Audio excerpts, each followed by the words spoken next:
Well, the enemy was my husband's department. I was a problem. What do we do with her? This little boy is called Philip. His full name is Philip Schleswig-Holstein Sonderburg Glucksburg, and he grew up in Germany. He was raised amongst his Nazi in-laws, some of whom later became high-ranking members of the SS. His Nazi relatives then sent him to this school in southern Germany, where he studied for a while under the Nazi curriculum. Philip later recalled that there was much heel-clicking and shouts of Heil Hitler were compulsory. And here's Philip in Darmstadt, in the heart of Germany, in November 1937, attending a family funeral for some of his Nazi in-laws. Marching in front of a Sieg-heiling crowd, this is Philip, next to Christoph, his SS brother-in-law, and Philip, his Nazi stormtrooper brother-in-law.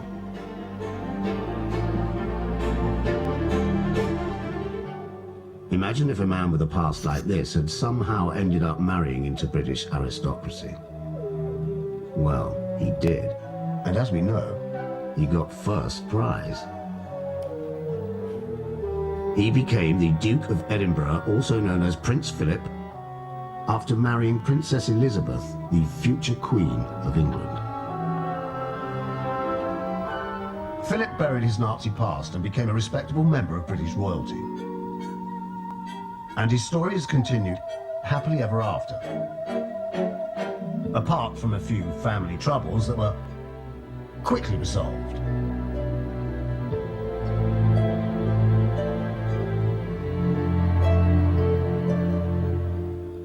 In the years before Princess Diana was killed, she told many people that the British establishment was planning to eliminate her. Oh, of course Diana was bumped off. She knew she was going to be bumped off. But she always said she's not going to make old bones.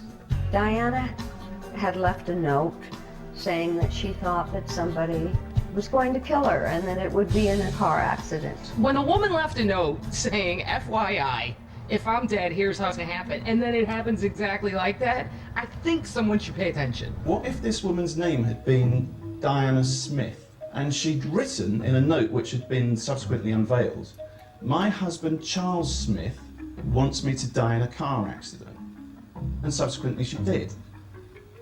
In any other family or in any other country, surely Charles Smith would have been called to the witness stand at the inquest into his wife's death. When you have the head of the British security services calmly announcing we have never killed anybody in the last 50 years, I laughed out loud. What's the point of them then? You know, we've all been to James Bond movies, thanks. We know the security services do a lot of dark stuff. So the idea that we're supposed to believe that in 50 years the British secret agents have never actually killed anyone, I didn't believe it. And so if you don't believe that, where does that leave the rest of the establishment evidence? Who knows what fate will produce? Who knows what circumstances will provoke?